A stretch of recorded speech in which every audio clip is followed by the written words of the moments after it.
Ya baik, selamat sore untuk kita semua. Perkenalkan, nama saya Nunik Sompakage. Saya kelas 16C dan kelompok 6. Di sini saya akan mempresentasikan psikologi pendidikan.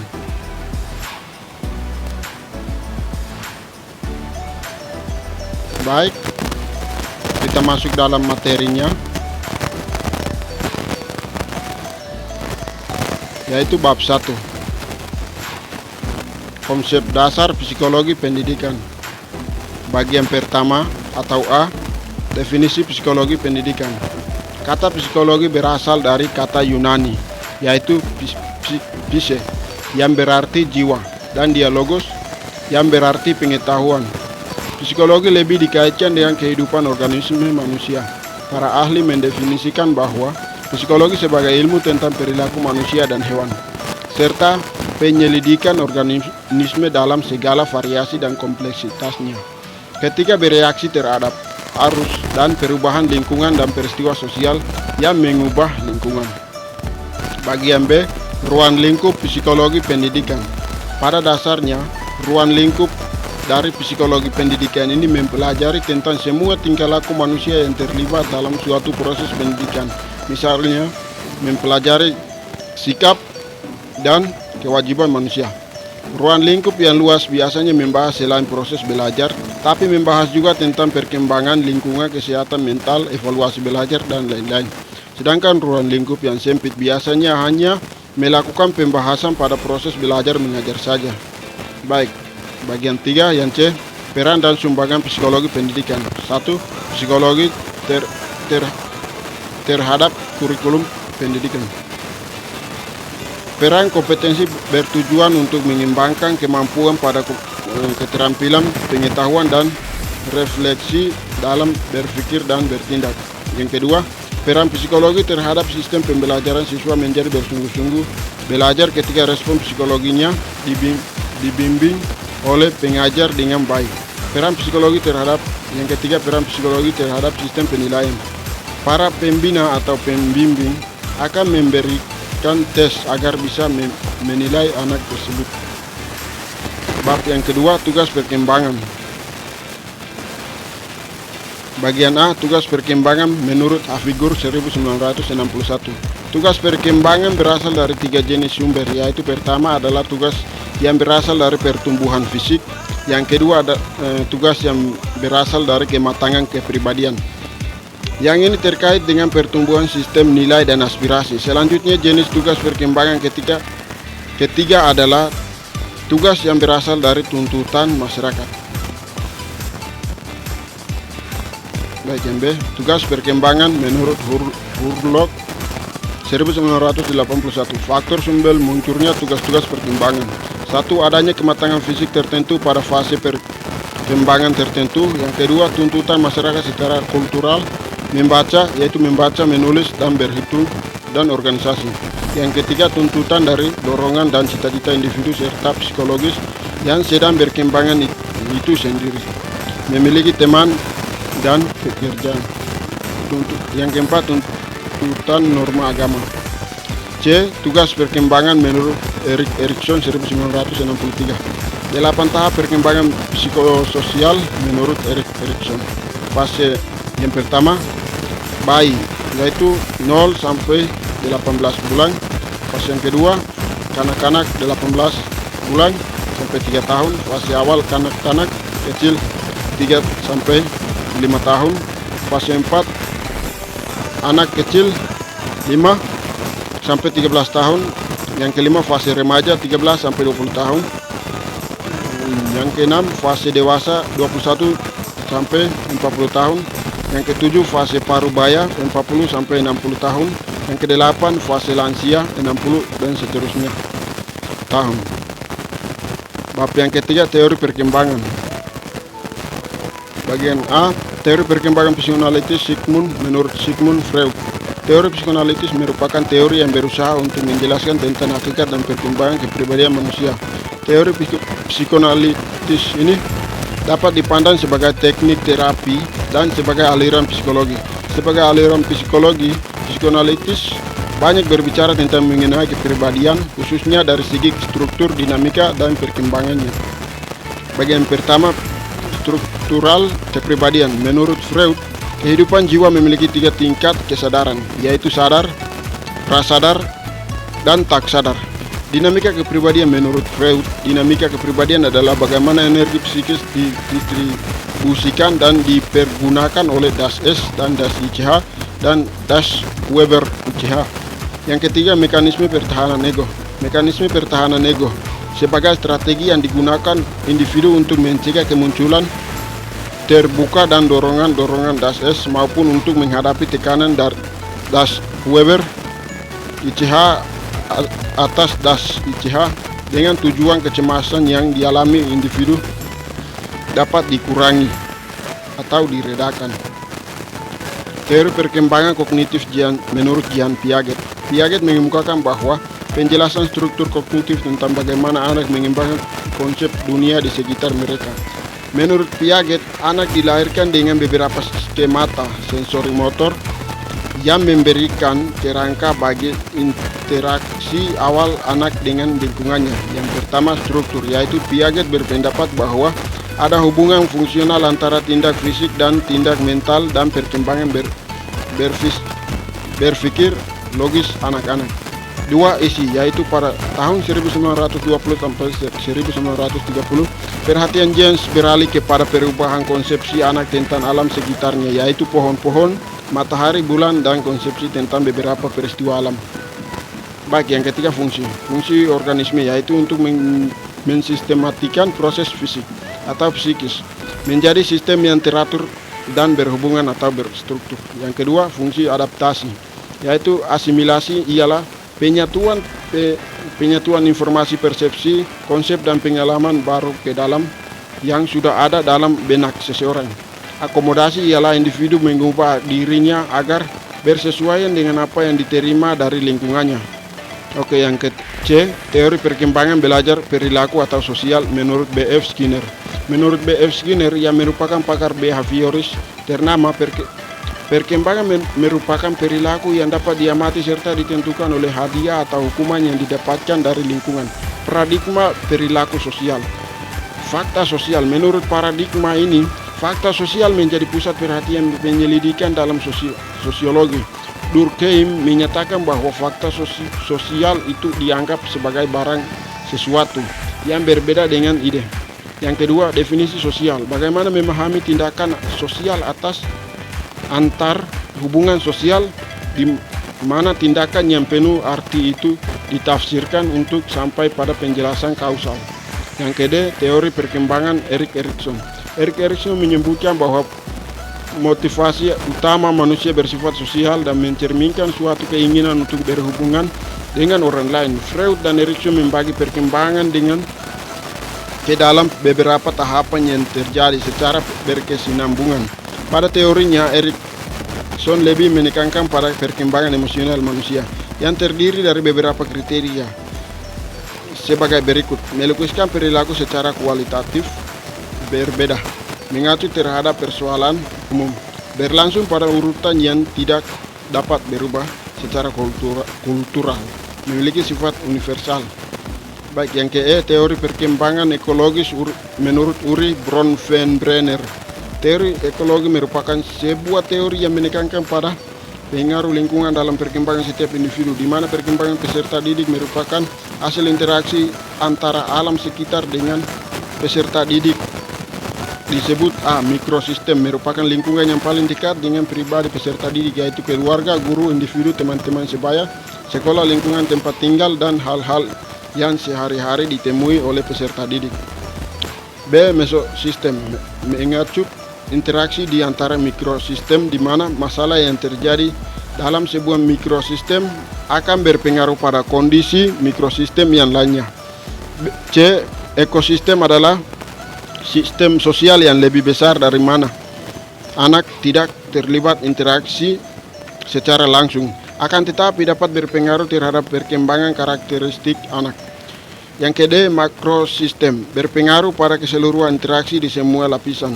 E. Kronosistem, Mengacu pengaruh lingkungan dari waktu ke waktu beserta caranya mempengaruhi perkembangan dan perilaku. Bab 4, perbedaan individu. Oke.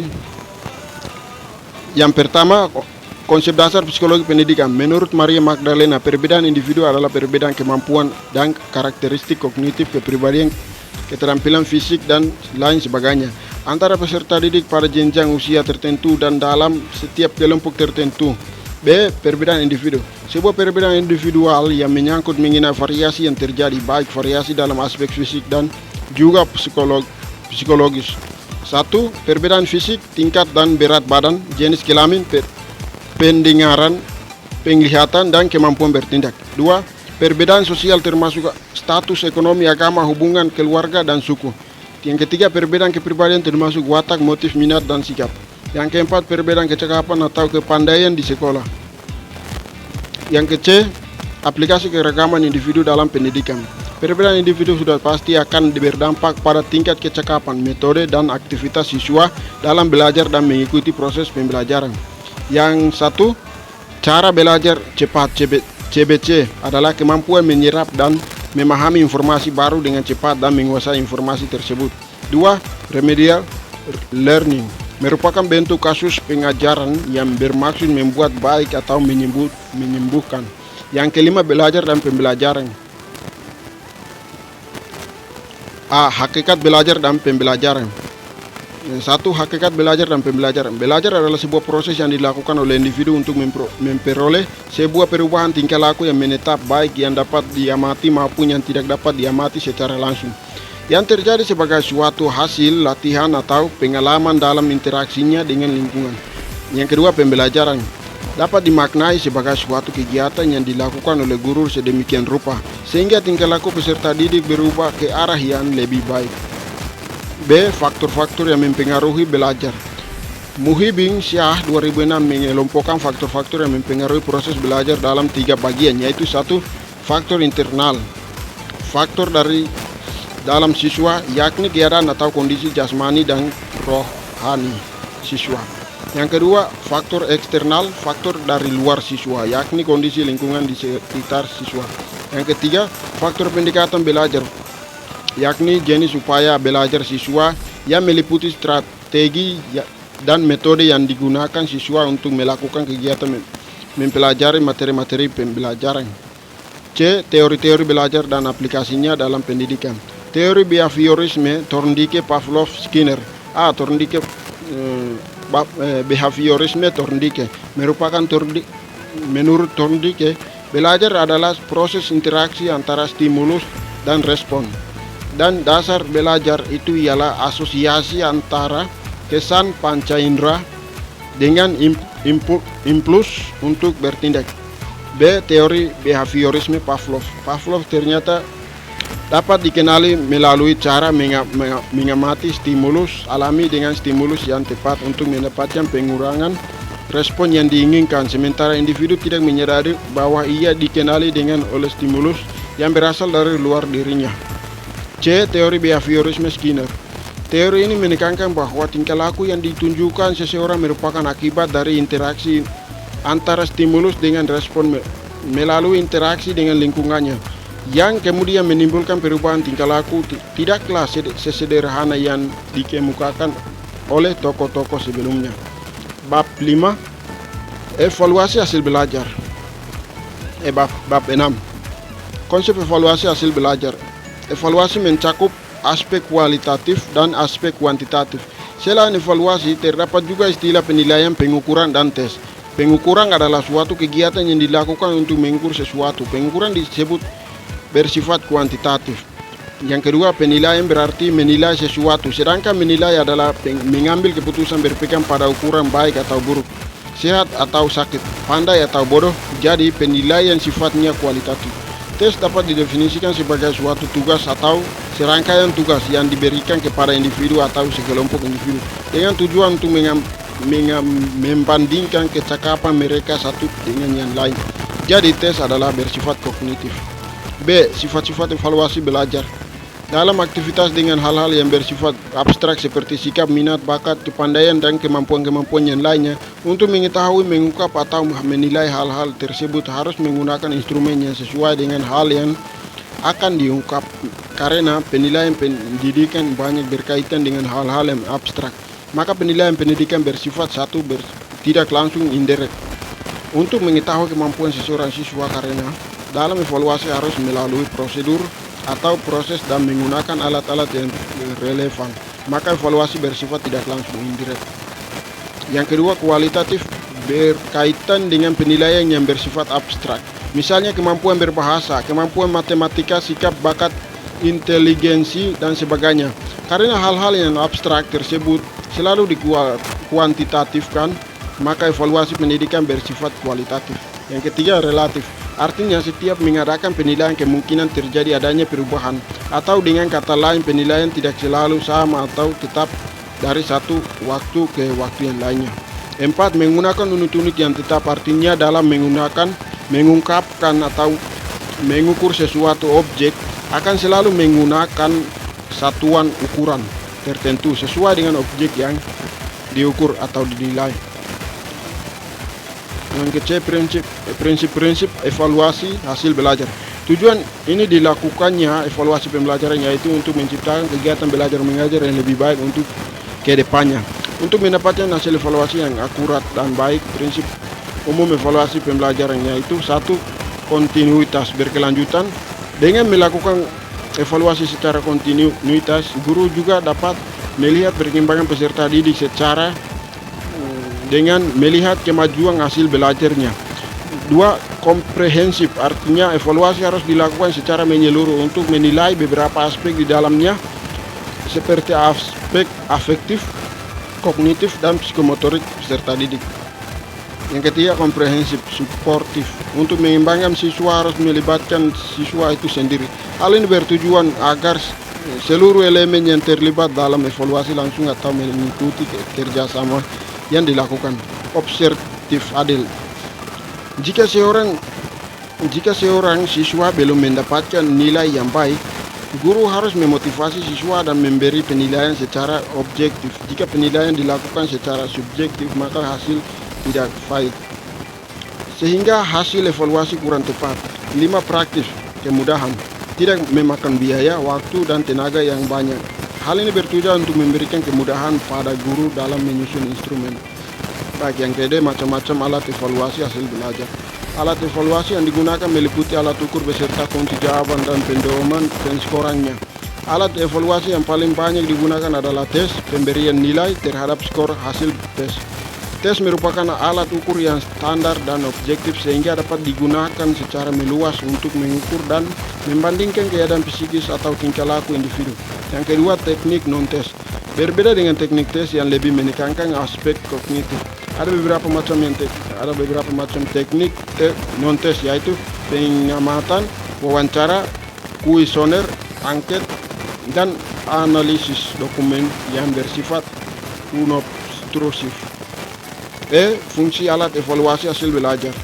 Yahya Gohar mengemukakan bahwa fungsi evaluasi hasil belajar dapat ditinjau dari segi peserta didik secara individual dan dari segi program pengajaran.